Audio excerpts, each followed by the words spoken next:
Sudestada siempre se vuelve capítulo 53. Esos primeros años que transcurren en el lugar donde nacimos se van instalando en la memoria afectiva. Allí vamos en el momento menos pensado.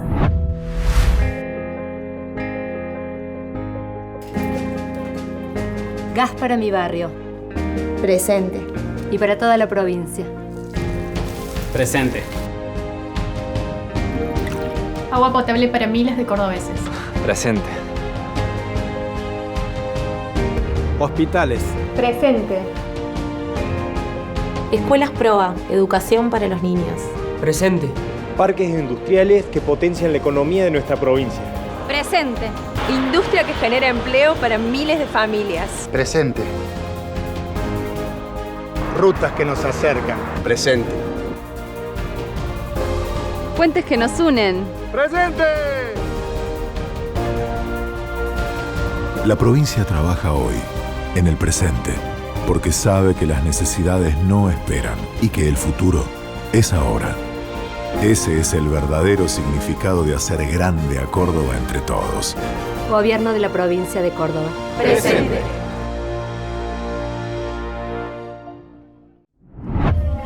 ADN Boutique. Colores, diseños, tendencias, calidad, texturas. Pensamos en tu estilo. Tenemos lo que buscas. Sabemos lo que te define. ADN. Mirta Armesto, Melocotón, Leporté, Julien, Ana Rosati, Crispina, Max, Cupla, De Luca, Materia. Sí.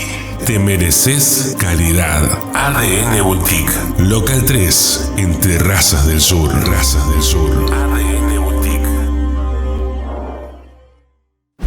El futuro nos desafía, porque el mundo cambió y nosotros también. Nos adaptamos, revolucionamos para enfrentarnos al cambio. Crecemos, nos renovamos y miramos bien alto, porque juntos vamos a llegar al futuro. Un futuro brillante. Celebramos porque la cooperativa es de todos los que no se quedan quietos. Acompañamos desde el primer momento ese movimiento. Cooperativa Unión. Sigamos juntos. La Bracería de Fabián Ratalino, de martes a jueves al mediodía y a la noche. Roticería suprema de pollo a la napolitana, napolitana de carne, pollo y carne al horno, pollo relleno, pechuga y patamuslo rellena. Para reuniones o festejos, pedidos especiales de peseto al horno y colita de cuadril. El jueves a la noche se enciende la parrilla. Pollo, asado y parrillada, chinchulines, tripa gorda, chorizo, morcilla, carne de cerdo y de vaca. La Bracería de Fabián Ratalino, Pueyrredón 115. En Instagram, La Bracería de Fabián. Hacé tu pedido al 3537 55 51 17. La Bracería.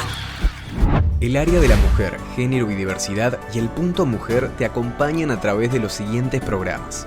Consulta para acceder a ellos. Programa Nacional Acompañar. Programa Nacional Potenciar Trabajo. Programa Provincial Nuevo Rumbo Alquiler. Nuevo Rumbo Subsistencia. Nuevo Rumbo Nueva Vida. Sistema Integral de la Mujer. Protección a la embarazada y su bebé. Programa Municipal Mujeres en Acción. Para acceder a cualquiera de estos programas o si necesitas asesoramiento, acércate a el edificio municipal de calle Avellaneda 454.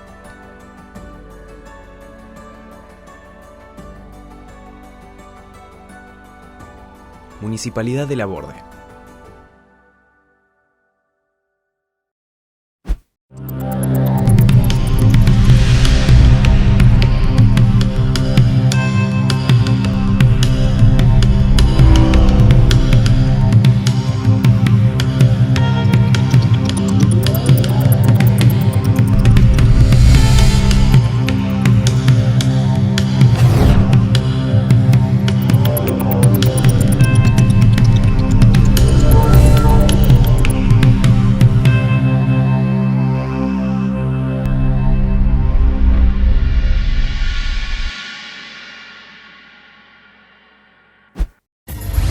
Llena tu carrito de ofertas. Proveeduría Mutual La Borde. Precios increíbles. Atención preferencial, calidad superior, proveeduría Mutual Laborde. Todas las semanas, promociones inigualables, sorteos sorpresas. Consulta por préstamos para compras con requisitos mínimos. Proveeduría Mutual Laborde, Las Heras y Mariano Moreno. Todo en un mismo lugar. Hoy nos vamos a Estados Unidos. Allí nos espera para charlar Sergio Bergese, profesor de Anestesiología y Neurocirugía. Títulos.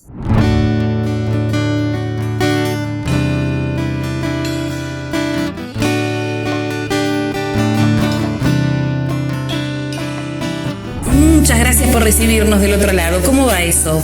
Muy bien, gracias por invitarme, Patricia. Disculpa que postergamos esto 2 o 3 veces, la verdad que cuando me llamaste primero justo estábamos en el medio del COVID y después siempre uno está ocupado, así que te pido 1000 disculpas. Después le pediste fotos a mi madre y ahí se solucionó el problema porque ella me llamó y me dio un ultimátum que lo tenía que hacer o me tenía que arreglar con ellos. Está bien, no hay ningún problema. Bueno, me gustaría que cuentes cómo estaba conformada tu familia y el barrio o el lugar a donde naciste y creciste. Nací en la casa de mi abuelo y vivimos allí 2 años de mi nono y después nos movimos a la calle Vélez Sarsfield, la casa que construyó mi papá, y ahí viví hasta los 17 años, que es cuando me fui a Córdoba. Mi papá, que era bastante conocido en el pueblo, y después mi mamá y mi hermana, que es 4 años más joven que yo, que ahora ella está en misión. ¿Tenés recuerdos felices de esa niñez que empezamos a repasar? Oh, por supuesto, sí, fue una niñez muy linda, muy aislada de la realidad. Jugábamos en la calle todo el día, nos enojábamos si los autos pasaban por la calle al medio del partido. Por supuesto, sí, fue una infancia muy linda. ¿La escuela primaria a dónde fue, Sergio? La Escuela Nacional, que estaba a 3 cuadras de mi casa. El jardín de infante lo empecé ahí hasta que terminé. La maestra Dolly Ferrari me pasaba a buscar cuando era niño, y tengo algunas imágenes de eso cuando ella me llevaba ahí. Muchos de los amigos que uno hizo en esa escuela, después algunos fuimos al secundario juntos, y bueno, la Escuela Nacional era una escuela muy humilde, así que muchos de los compañeros que fueron allí, después ellos empezaron a trabajar en vez de ir al secundario, o sea que era muy lindo. Había mucha gente de distintos orígenes, de distintos... ¿Fuiste buen alumno en la escuela? Creo que sí. El primario fue fácil, creo, no tenía mucho esfuerzo que hacer. Creo que la idea que tengo era de cuánto de fácil era para vos entender lo que estabas estudiando, más que el esfuerzo de sentarte a estudiar. Pero puede ser que sea una impresión que no sea real, porque bueno, uno se olvida. Creo que terminé abanderado o escolta. No, escolta. María Eugenia era la abanderada. María Eugenia Manelli. Además de la escuela, ¿había otras actividades que realizabas dentro de lo que era el pueblo? Sí, jugar era una cosa de todos los días. Había un grupo cerca de mi casa, Carlos Harry, Sergio Durán, los hermanos Cuellos, Dani y Jorge. Con ellos jugamos al fútbol todo el día. Claramente yo era el más amargo, así que no había futuro. No había futuro para mí en el fútbol. Pero no importa, jugamos todos los días. Después ir a la escuela y la banda. La banda creo que fui, lo cual agradezco mucho de haber ido, pero no fue idea mía. Creo que mi madre tenía esa idea de que iba a ser una buena experiencia para mí, entonces me mandó. Pero bueno, muchos de mis compañeros de esa edad son músicos, así que siguieron esa carrera. También el segundo fracaso, primero como futbolista y el segundo como músico, pero tuve buen tiempo. Así que eso fue el primario. Entre esas 3 cosas creo que llevaba la mayoría del tiempo. Más allá de esto de estar obligado tal vez de empezar, pero tenés buenos recuerdos tuyos y, como bien decías vos, a través de tu papá, que fue durante mucho tiempo el colectivero, ¿no?, de los chicos de la banda. Mi papá era un hombre que le gustaba mucho trabajar y trabajaba horas muy, muy largas. Y cada tanto se reinventaba en un trabajo nuevo. Así que trabajaba en Quiñones y Hoyos, después se fue a aprender refrigeración en Buenos Aires, después trabajó en Quiñones y Hoyos por un año y después empezó solo a hacerlo. Después de eso se convirtió en albañil y hacía casas que alquilaba y en un punto compró ese colectivo que lo usaba de muchas funciones porque el colectivo era para ir a Rosario, comisionista se llamaba. Entonces trabajaba de comisionista, le sacaba los asientos y era un camión y cuando volvía le ponía los asientos y lo usaba para la banda, la escuela, ese tipo de cosas. Y me acuerdo el colectivo parado enfrente de mi casa. Terminaste el primario y la escuela secundaria, ¿a dónde la cursaste? El Sagrado Corazón, 5 años allí. Los primeros 3 años todavía iba a la banda y después aprendí electricidad ahí en el profesorado, lo cual eso fue muy, muy bueno. Era mejor electricista que jugador de fútbol, así que me dediqué como primer trabajo a hacer eso. ¿Qué recordás de esta adolescencia y juventud también aquí en el pueblo? ¿Tenés recuerdos especiales como los de la niñez? Sí, muy lindos también, y con tus compañeros de secundario, lo cual era un grupo bastante cercano, y muchos de esos compañeros todavía hoy hay un grupo que manda chistes, y no quiero decir ningún nombre porque seguro me voy a olvidar de alguien y no es justo, pero hay muchísimos allí amigos y compañeros que fue muy lindo. Después había otro grupo que iba a la otra escuela, al Cristo Rey, en el cual salíamos, era más de salir los sábados y cosas así cuando uno tenía 15 años o 16 años. Yo tenía una moto Gilera. La verdad que fue la peor idea de mi padre que comprar una moto. Así que sí, por supuesto, muy, muy lindas experiencias. ¿Estos viajes de salida eran en la moto o por qué no fue una muy buena idea? Porque la cabeza es el paragolpe, ¿no es cierto?, de la moto. Lo que hoy hago en mi vida mi trabajo es tratar de ayudar a gente que muchos de ellos han tenido accidentes de motocicleta, o sea que uno aprende a través de los años cuánto de riesgoso eso es. No, la salida era una época diferente donde los cumpleaños de 15 eran muy comunes y cada pueblo teníamos amigos, así que un fin de semana era el cumpleaños de 15 en La Borda, el otro era en Montemaí. Montemaí era casi toda la semana una fiesta mejor que la otra, o Escalante o Canalla. Eran muchos de esos cumpleaños de 15 hasta que me fui de La Borda, creo que era lo más que hacíamos. Tenemos muchos amigos, los cuales muchos de ellos todavía hoy estoy en contacto, lo cual es muy lindo. ¿Salías con tu hermana o eran amigos entre grupos, Sergio?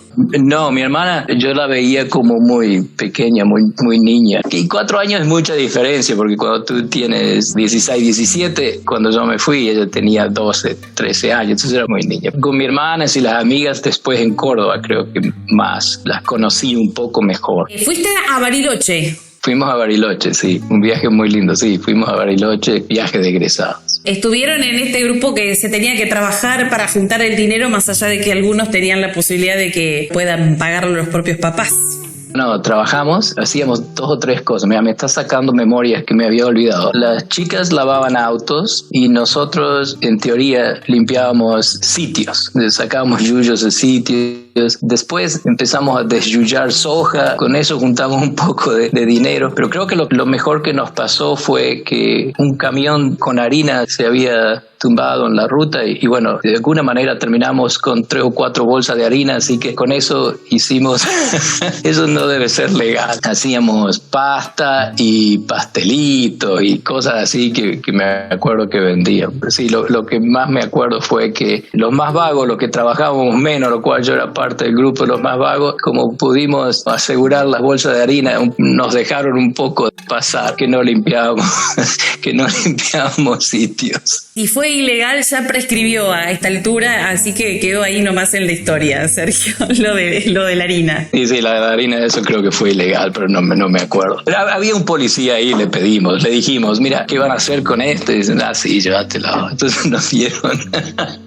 Y lo que nos sobró se lo vendimos a la panadería. Ya durante tu estudio secundario, ¿sabías que ibas a estudiar medicina o estuviste entre estos jóvenes que por ahí llegando a la finalización todavía no saben cuál va a ser su carrera? Esa pregunta te la puedo responder de dos maneras. Sí, sabía. Creo que no. Yo creía que sabía lo que quería hacer, sí, eso es cierto. Ahora, la ignorancia, y Dios protege al inocente, ¿no? La falta de conocimiento, no saber lo que eso implicaba, hacía mucho más fácil tomar la decisión, porque si uno realmente hubiese analizado la estrategia de cuáles fueron las posibilidades de poder hacerlo o no poder hacerlo, la verdad que tendría que haber pensado eso un poco mejor. El problema ahí era que estábamos en el año 80, donde entrar a la Facultad de Medicina solamente entraban 220 personas por año en Córdoba. Entonces había 5.000 aplicantes, la verdad que era difícil. Yo personalmente no entendía bien cuáles eran mis posibilidades reales de poder entrar, cuál era el esfuerzo que iba a llevar, y no tenía un plan B. Me fui convencido que eso era lo que iba a hacer y bueno, nadie me diga que no, porque yo creí que sabía. La influencia de mi tío, creo, fue muy importante. La influencia del doctor Mazota, él me hacía trabajar ahí en la clínica. Él y el Roberto Ricaldone, que era muy amigo de mi padre, con ellos, estar un poco en el ambiente médico, eso me ayudó. Y dos de mis amigos más cercanos, los padres eran médicos, que es Daniel Freund, no sé si los debo llamar Daniel Freund o secretario Freund, y Enrique Senestrari. Entonces, estar en la casa de ellos mucho tiempo, creo que uno tomaba esa idea de, esto es lo que ellos hacen, esto me interesa, y bueno, a Córdoba. A Córdoba transcurriste esta carrera y te recibiste, por supuesto, ¿no? Acompañado por familia ahí. Sí, yo fui a Córdoba, primero vivía en una pensión al lado de la terminal, que éramos unos cuantos allí, y ahí viví unos 6, 7, 8 meses. Después mi papá compró una casa en barrio San Vicente, que no podía estar más alejado de la universidad. Al menos tenía un lugar donde estar. Y uno no conocía la ciudad. Bueno, acá parece bien, seguro. Compró ahí algo que era muy humilde y él la arregló muy bien y puso un garage y cosas así. Y tenía un Fiat 600. Entonces los primeros 3 años yo vivía con amigos que había vivido antes en esta pensión. Después Enrique Rochetti se movió conmigo, vivimos 1 año con Enrique allí o 2, hasta que mi hermana vino. Cuando mi hermana vino, los últimos 2 años de mi carrera y mis 2 años de residencia que hice ahí en el Hospital Italiano, 3 años, ahí viví con mi hermana. Después mi hermana se casó, así que me quedé de nuevo solo en la casa allí. Sergio, estamos hablando de hace muchos años atrás. ¿Habías tenido contacto con Córdoba? ¿Se te dificultó un poco, guiarte, saber para dónde ir? Un adolescente en una ciudad donde no conoce mucho, por ahí supongo que tiene también sus implicancias, ¿no? Sí, creo que, como dije antes, la ignorancia cuando uno tiene 20 años te ayuda enormemente. Lo único que yo sabía era que tenía que estudiar, tenía que pasar las materias, tenía que terminar. La facultad en general fue fácil, era cuestión de estudiar los días que tenías que estudiar, así que eso, fui muy buen alumno, terminé en el 10%, el top de mi clase, o sea que eso fue fácil y eso después me ayudó a encontrar una residencia. Los últimos 3 años de la facultad trabajaba como practicante, que no era ni médico ni enfermero, algo en el medio, en el hospital de la policía de Córdoba. Esa fue mi primera experiencia allí como practicante. Terminaste, te recibiste, pero ahí no quedó un poco la cuestión, ¿no? Imagino que a partir de eso comienzan como mayores inquietudes y la posibilidad de poder hacerlo. ¿Seguiste estudiando? Claro,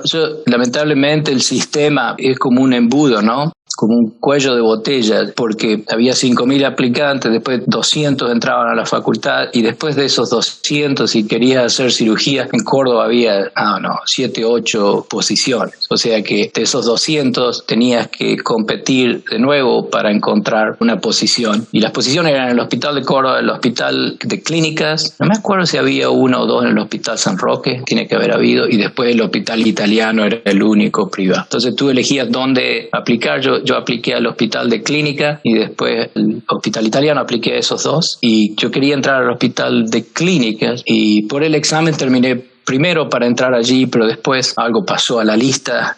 Creo que fue mi primera desilusión para decir, bueno, creo que me tengo que ir porque acá las cosas no son muy justas. Así que ahí fui a mi segunda opción, que fue el Hospital Italiano, y ahí hice 3 años de residencia de cirugía, lo cual al final del día creo que fue mejor porque se practicaba mejor medicina en el Hospital Italiano que en el Hospital de Clínica. Justo se habían abierto centros de trasplantes, los primeros en el país, y ahí en Buenos Aires, así que fue una muy buena experiencia para mí. Fue lo que me hizo pensar en mi próximo paso, digamos. Bien, ¿y el próximo paso cuál fue entonces? Y la residencia ahí eran 5 años y era brutal porque vivías en el hospital. O sea, trabajabas un día 24 horas y el otro día trabajabas hasta que terminaba, que eran las 11 de la noche, 10, 11 de la noche. Después te ibas a tu casa, volvías el siguiente día, trabajaba 24 horas. No tenías otra vida que hacer eso. A mitad de carrera, mi segunda decisión, sin pensarlo muy bien, digo, bueno, me voy a ir a Estados Unidos. Mi tío está allí y él me ayudó muchísimo, siempre. Era como mi padre. Así que una noche lo llamé y le digo, mira, no veo mucho futuro para lo que yo quiero hacer, no veía mucho futuro, tengo que ver. Así que hice un arreglo ahí en el hospital de que me iba a ir por unos años, lo cual era mi intención de hacer un poco de investigación en trasplante. El trasplante era nuevo, recién se empezaban a hacer trasplantes de hígado, inclusive no habíamos hecho ninguno en humanos, estábamos haciendo trasplantes de hígado en animales solamente allí en el Hospital Italiano. Entonces digo, bueno, me voy a ir a Estados Unidos a ver qué puedo hacer. ¿Ya estabas con tus hijos? ¿Habías formado tu familia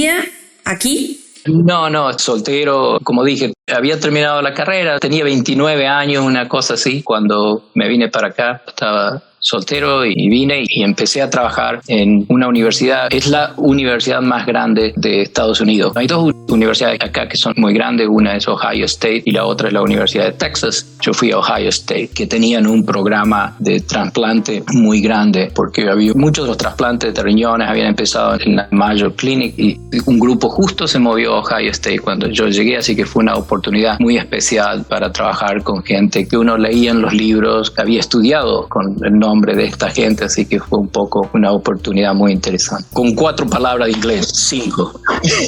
Eso, ahí ibas y te habías preparado con el tema del idioma, claro. No, había un examen para hacer medicina clínica y lo tomé en Buenos Aires 1 o 2 veces para aprender a ver lo que era, pero mi inglés era brutal. Lo único que yo tenía la habilidad quirúrgica porque lo había hecho por 3 años, entonces eso me ayudó mucho porque era un poco más rápido, era gente que trabajaba técnicamente era un poco mejor, entonces eso me ayudaba y bueno, cuando tú haces tu trabajo bien aquí, la gente está muy dispuesta a ignorar tus deficiencias y ayudarte. Entonces aprendí inglés básicamente en el trabajo, a pesar que en el secundario te machacaban bastante, pero inglés no era mi fuerte en el secundario. ¿Cuánto tiempo te llevó aprender a manejarte bien para que te comprendan y puedas entender con respecto a lo del idioma? Eso toma toda la vida. Uno nunca pierde su acento, ¿no es cierto? De dar diferentes niveles de comunicación, ¿no es cierto? Para comunicarte, lo que sí tenía era que entendía fácilmente lo que la gente me decía. Nunca tuve problema en entender lo que me preguntaba. O sea, la única dificultad que tenía, sobre todo al principio, era tratar de comunicar con ellos lo que yo quería expresar. En el primer año fue donde ves el mayor progreso, donde empiezas a comunicarte de manera diferente y después eso con el tiempo cambia y es muy interesante porque empiezas a preferir. Por ejemplo, ayer fui a buscar a mi hijo al aeropuerto y volvimos esos 45 minutos hasta mi casa hablando en inglés porque es más fácil para mí comunicarme en inglés a este punto de mi vida. Me pasó como le pasó al negro Álvarez, que dice que cuando vino aquí se olvidó el español y nunca aprendió el inglés, o sea que estaba en problema. Entonces uno un poco cambia y es más fácil de comunicarte, inclusive sueñas, cuando duermes sueñas en inglés, no en español. Pero sí, siempre tienes acento, el acento va a estar contigo el resto de tu vida y bueno, por ahí hay palabras que me da trabajo llamarla, pero eso debe ser porque me estoy volviendo viejo, no porque no las aprendí.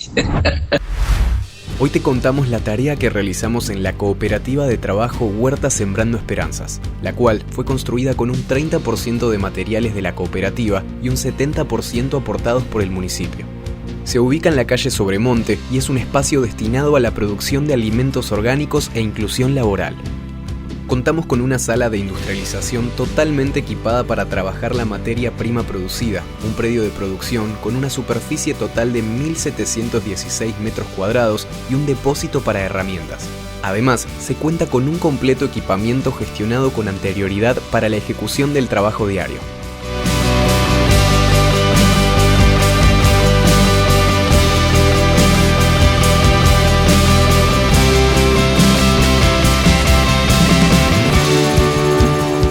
Trabajamos de manera planificada pensando en un futuro sustentable y en la ciudad que siempre soñamos. Municipalidad de La Borde.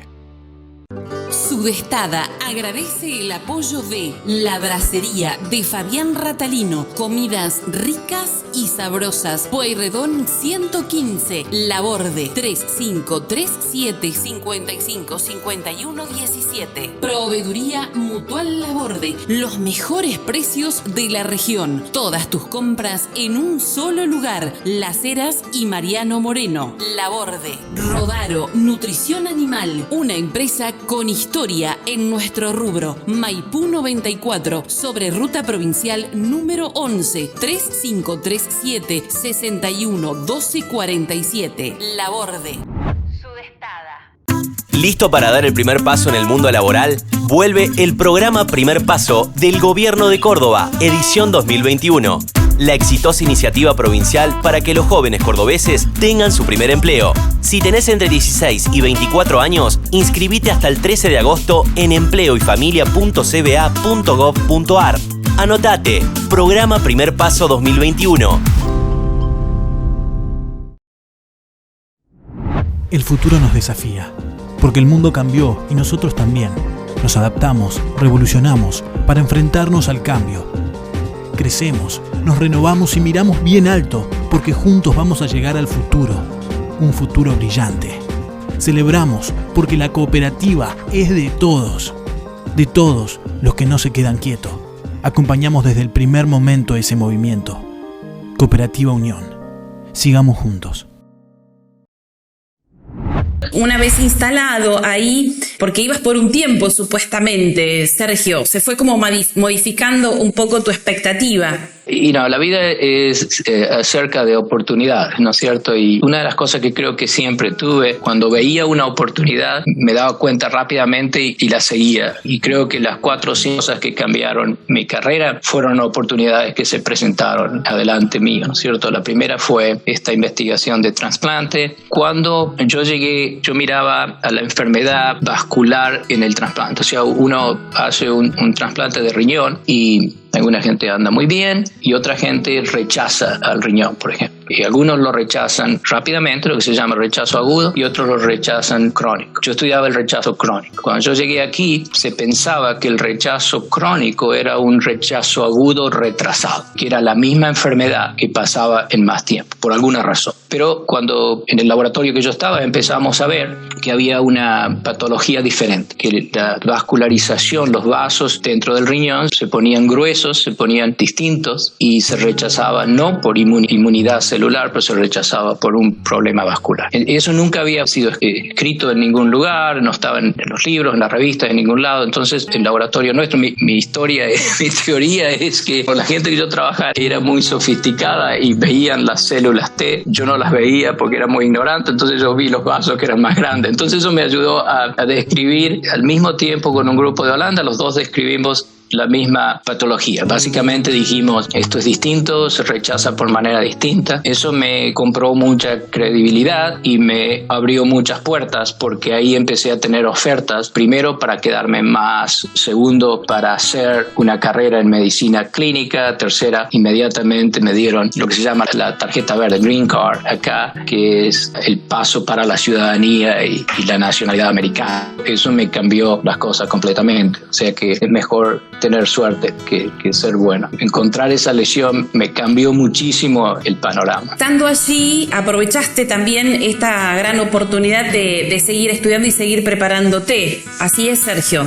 Después de eso, lo que hice, empecé de nuevo medicina clínica, o sea, a ver pacientes. Tuve que hacer residencia de nuevo, residencia médica que hice en Argentina acá no te sirve, entonces lo hice de nuevo. Entonces hice 4 años de cirugía de nuevo y después hice otros 4 años de anestesiología y después empecé a practicar en Ohio State, que era donde empecé. Acompañado en este tiempo de estudio y de aprendizaje, ¿tenías como un tiempo para extrañar la borde o tu país? ¿Te costó eso? Sí, siempre se extraña, ¿no es cierto? Que dicen no soy de aquí ni soy de allá. Eso es un poco cierto. Hay gente que lo siente un poco más y hay gente que lo siente un poco menos. Se extrañan los amigos. Había amigos, por ejemplo, puedo nombrar un amigo de residencia que éramos residentes juntos de cirugía en el italiano, ¿no? Era como parte de tu vida en ese momento. Eso se extraña, no hay duda. Se extrañan las comidas, se extraña tu familia. La ventaja que tenía era que mis padres venían todos los años, porque cuando estás ocupado es difícil.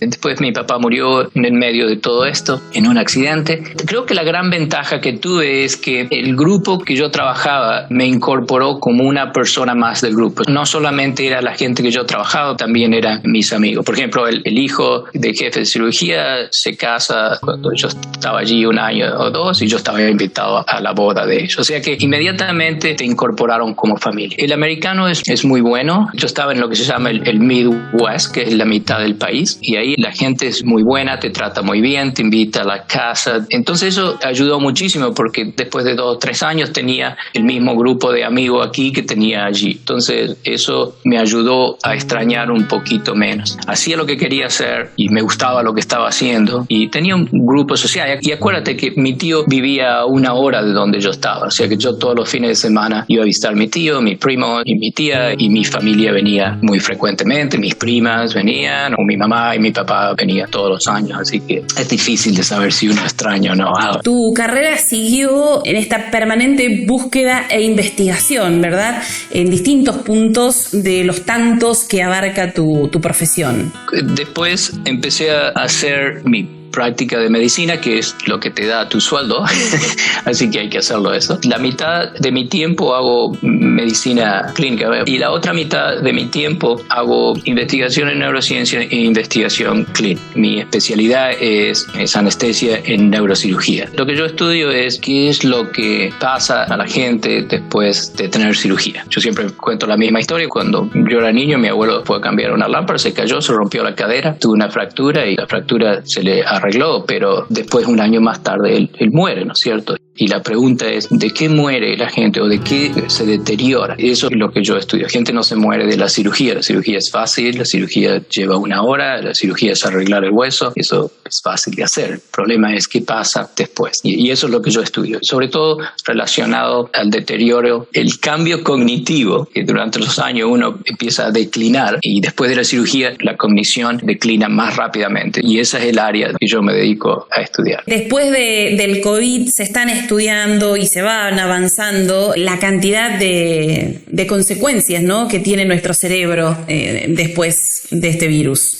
Para mí es muy interesante. Una de las ramas de nuestro estudio es lo que se llama la rehabilitación cognitiva del cerebro antes de la cirugía. Lo que hacemos es, por ejemplo, como un atleta se prepara antes de la carrera, nosotros preparamos el cerebro antes de la cirugía. Y publicamos ahora hace un poquito un papel en una de las revistas más importantes aquí en Estados Unidos, JAMA, que se llama, donde si uno rehabilita el cerebro, los pacientes tienen menos deterioro. En el medio también formaste tu familia. ¿Ahí cómo fue eso, Sergio? Y estos hijos grandes ya. Sí, ya están grandes. Tengo uno en casa hoy. Sí, tengo dos hijos. Enzo, que tiene 21 años, y Victoria tiene 19. Y bueno, están aprendiendo sus primeros pasos. Así que Enzo vino a visitarme ayer y se va a Washington, Oregon, al oeste del país, porque Colorado es donde él quiere trabajar. Termina su universidad el año que viene, entonces es allí donde quiere ir a vivir. Así que bueno, es interesante verlos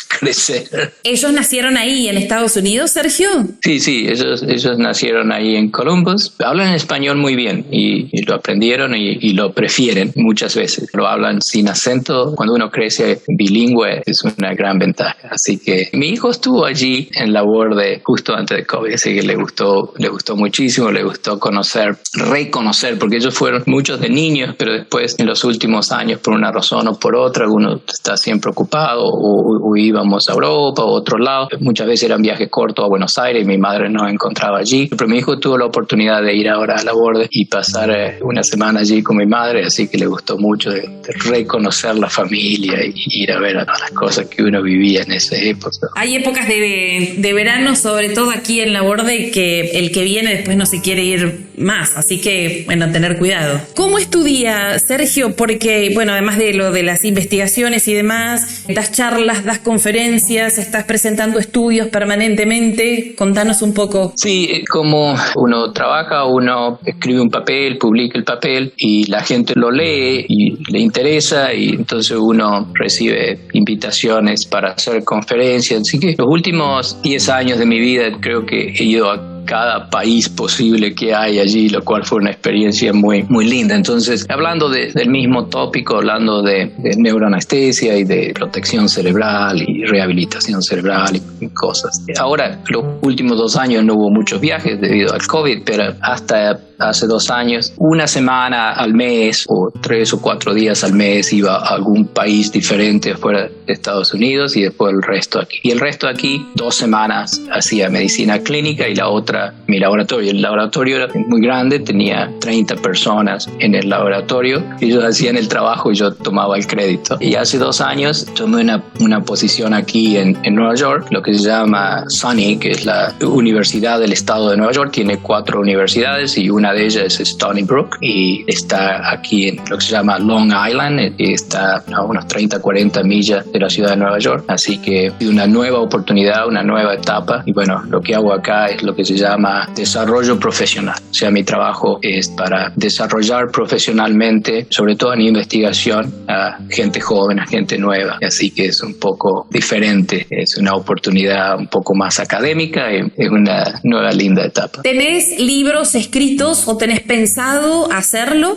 Escribí muchos capítulos de libros. Lo que definió mi carrera fue publicaciones y he escrito con colaboradores 250 publicaciones más o menos, y he escrito capítulos de libros, he escrito 30, 40, una cosa así, no tengo la cuenta, pero son todos técnicos, son todos capítulos o publicaciones en mi trabajo, en lo que yo hago, no libros filosóficos. No soy muy filosófico, creo que eso no va a ser un capítulo en mi vida de escribir un libro filosófico. Sos uno de los grandes referentes que tenemos en Laborde, de los que hablamos orgullosamente, ¿no? Desde aquí siempre, y quienes han seguido tus pasos con más razón todavía. ¿Has tenido contacto con gente joven, al menos aquí de Laborde, que también esté estudiando medicina y que te contacte por alguna razón, Sergio? Sí, hay alguien que es joven, que está en el secundario, que tiene una pregunta. Eso por ahí pasa, que recibo un email o algo. Lo más común es que recibo contactos es a través de la Sociedad Latinoamericana de Anestesia o la Sociedad Argentina de Anestesia. Mucha de la gente que yo tenía en mi laboratorio son sudamericanos. Cada país de Sudamérica he tenido lo que se llama fellows aquí. El que tengo más cerca de Laborde es el nieto del doctor Mazzotta, el hijo de Gustavo, que nació en Pose. A través de la sociedad yo lo conocí. Fue muy interesante porque yo no estoy seguro que él bien sabía que yo era de Laborde. Mi padre y el doctor Mazzotta tienen una historia muy interesante porque se encontraron en el banco el día que mi papá dejó de trabajar en Quiñones Hoyo y el día que el doctor Mazzotta dejó de trabajar de Castiñeira para abrir su propia clínica. Entonces se hicieron un pacto de caballeros que ninguno se iba a cobrar al otro y se iban a ayudar en lo que necesitaban. Entonces cada vez que el doctor Mazzotta necesitaba algo, mi padre iba y le ayudaba a lo que necesitaba, y cuando nosotros estábamos enfermos íbamos al doctor Mazzotta y nunca nos ha cobrado un centavo. Así que cuando el nieto me llamó fue una sorpresa muy grande. Él es muy capaz, era abanderado de la Universidad de Córdoba y estaba en el hospital privado andando muy bien, y ahora vino aquí y él hizo un fellowship con nosotros de 3 años y ahora está haciendo medicina clínica. Sergio, ¿reconoces a la Universidad de Córdoba como uno de los pasos fundamentales, trascendentales con el tiempo en tu vida? Todo es importante, ¿no es cierto? Y cada paso de tu vida te deja algo. Es interesante que me haces esa pregunta porque te va a sorprender de mi respuesta. Te voy a decir que el secundario tuvo un rol más importante en mi vida que la Universidad de Córdoba. El primario, me acuerdo de ciertas determinadas cosas. Elena Primo, por por ejemplo, que cuando llegaba la hora de matemática, más bien que estés alineado y no te olvidas de eso. Después la banda, Pocho Figueroa, que como dije, no aprendí mucha música porque no quise, o porque no pude, pero la disciplina, el orden, una estrategia de vida, la aprendí ahí. Y después, las maestras del secundario, hay algunas que te marcan muy profundamente, ¿no? Por ejemplo, Luis Alerda, tenías que seguir una estructura que no había vuelta. O Isabel Legaz, por ejemplo, me marcó muy mucho porque Isabel era alguien que se dio cuenta, va a andar más o menos, pero él cree que es más vivo de lo que realmente es. Eso, déjame que lo ponga en su lugar. Entonces, por ejemplo, Isabel, más que contabilidad, lo que aprendí con ella fue encontrar tu lugar en la vida. Entonces, la universidad, sí, seguro, aprendí medicina en la universidad, pero no hubo esas marcas de decir, esto es importante, esto es lo que hay que hacer. A pesar que me crucé con muchísima gente que son muy inteligentes, que han hecho una carrera muy importante y todo lo demás, no esa marca que me dio el secundario. La tenés como marca, pero sin duda es una parte labordense que también te va a acompañar para el resto de tu vida, como el idioma. No, eso no se pierde, seguro que eso no se pierde. Se vuelve a las raíces, no hay nada que hacer, ¿eh? ¿La idea es quedarte para siempre ahí o tenés pensado en el futuro, no sé si a la borde, pero regresar a nuestro país para seguir especializando a más gente? Uno se cansa, estoy pensando más en retirarme que seguir trabajando. No, creo que me quedan unos 10 años de trabajo y ahora tengo la oportunidad. Yo siempre dije que hice lo que tuve que hacer para llegar a este punto y ahora es mi oportunidad de hacer lo que tengo ganas de hacer y que nadie me diga nada.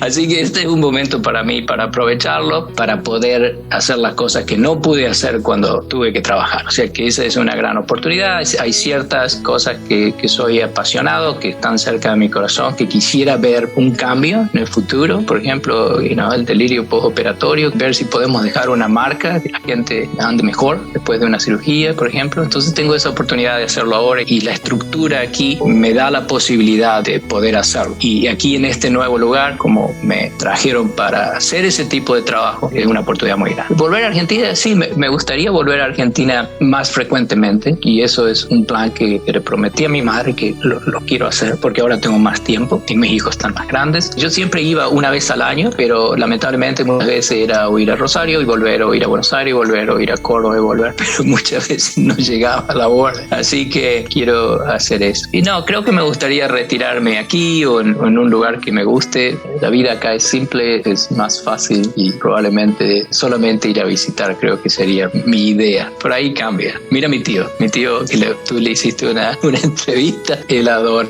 Córdoba, le encanta Córdoba y se volvió a vivir allí cuando terminó de trabajar. Tu hermana reside en un lugar donde están uno de los paisajes más bellos que tenemos, no en la Argentina, sino en el mundo, así que también es otra posibilidad esa, ¿no? Sí, Misiones es muy bonito y bueno, por supuesto. Sergio, en la última partecita de nuestro programa les dejamos a nuestros invitados que puedan dejar un mensaje para los que te conocen, para los que te quieren y los que te han admirado y lo seguirán haciendo, sin dudas, por esta carrera enorme, profesional, que con tanto orgullo contamos desde acá.